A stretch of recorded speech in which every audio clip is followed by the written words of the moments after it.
Hello and welcome back to Stop and Go F1 for this week's F1 Weekly News Roundup. Still not a catchy title, but we're sticking with it. And now if you're watching this on the video feed rather than the Spotify feed, firstly, let me apologise for my hair. What a mess it is. Not long now. In 2 weeks I'm getting a haircut, so stick with me for a little bit, and we'll have good hair in 2 weeks. Can't wait.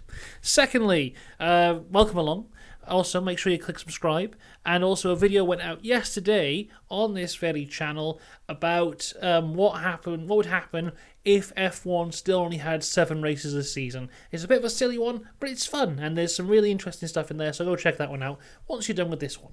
Now, on to the news, and it was a rather quiet news week this week, as you may expect during this low point between races for what has seemed like 7 years, but we have got some big stories coming up, including, and starting with, F1's new agreement with Paramount Plus. Now, what does this actually mean is the big question around this agreement. And interestingly, they haven't really come out and said this is what we're going to be doing. A lot of people are like, oh, this is the end of Drive to Survive. Well, I don't think it is. I think this is more surrounding broadcasting rights. Now, Paramount Plus have had this interesting relationship with F1 for a couple of years now, where they're very prominent in sponsorships. Not on cars, but at tracks. I especially remember Silverstone. I don't know if it was last year or maybe last year and the year before, but the final 2 corners before the start-finish straight, when the camera would pan to the left, there was just this huge billboard advertising Paramount Plus, and I think it was like, you can watch South Park if you want. It's like whilst the race's going on. And ever since then, it's got more and more and more to the point now where there's lots of Paramount Plus stuff everywhere. Now, what I think this actually means in terms of what they're going to be doing, if you're from the UK, I imagine very little. If you're in the US, I think it'll be a big thing for you. Currently, the US Formula One broadcast rights are held by ESPN. That is a contract that will run until the end of 2025. Now, I think this Paramount Plus deal here is setting up so that in 2026, the rights will move over to Paramount Plus from ESPN. I think that's all it's really going to be. In terms of UK, I imagine nothing will change, so I don't even think you can get Paramount Plus over here, and the rights will probably stay with Sky forever, because, they've signed a deal with the devil there. Bernie Ecclestone gave it away a long time ago. Personally, I know there must be huge money in these broadcast contracts, but I think surely F1 would make more money if they just released F1 TV everywhere, and then just got all the money themselves, especially with this huge new audience they've got.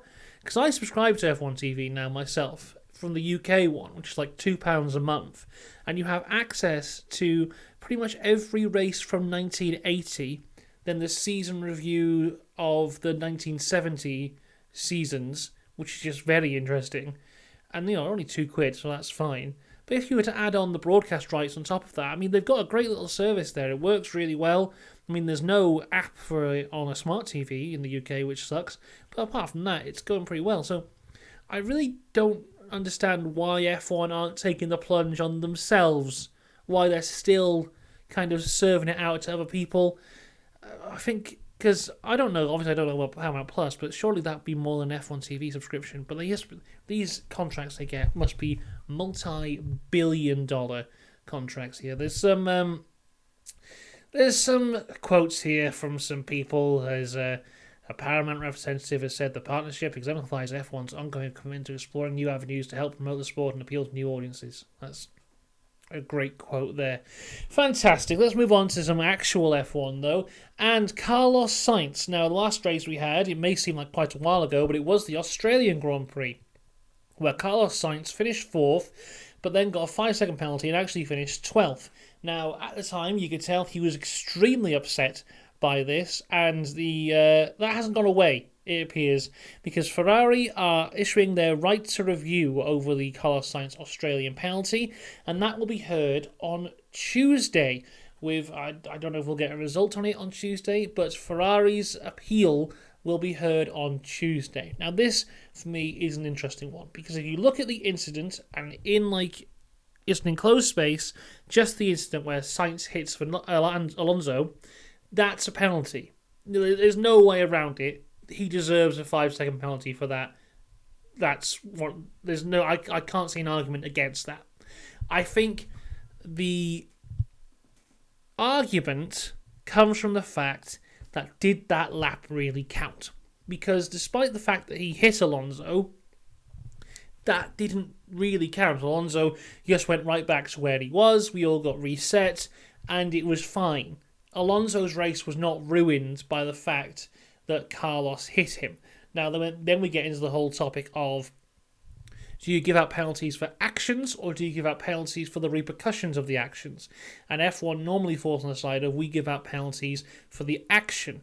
So, for example, when Lewis hit Max at Silverstone 21, a lot of people were like, you just should disqualify him because he ruined Max's race. But it's like, well, no, the causing a collision penalty is this, and this is what he got.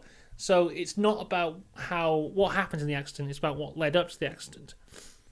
But then, on top of that, you have Gasly and Sargent, who got away with nothing for doing much worse compared to Carlos Sainz.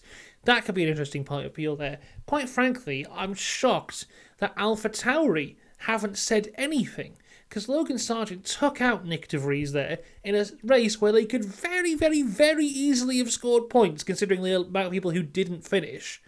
And I think right now AlphaTauri and Williams are on the exact same amount of points.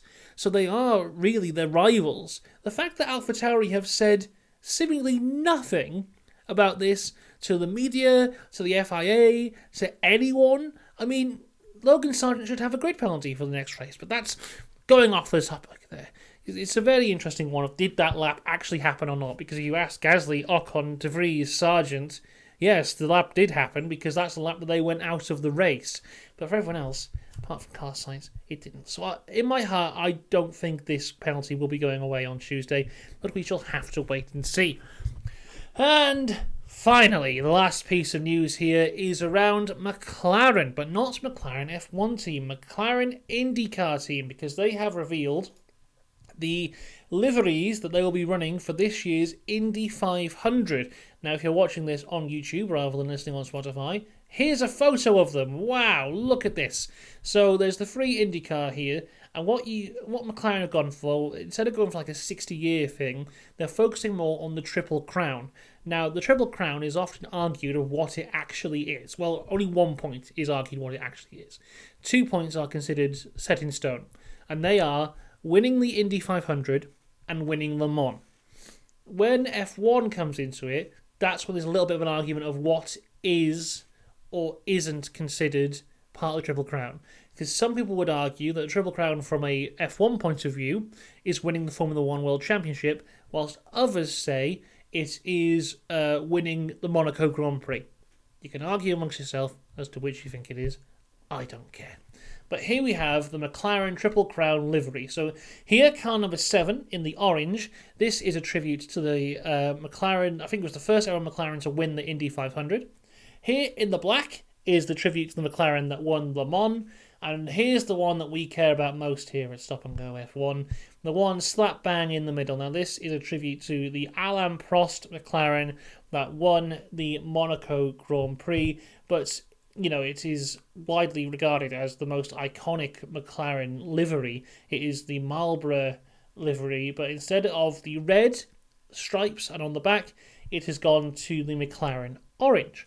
Now, it looks great. I love it. Let me know what you think down below.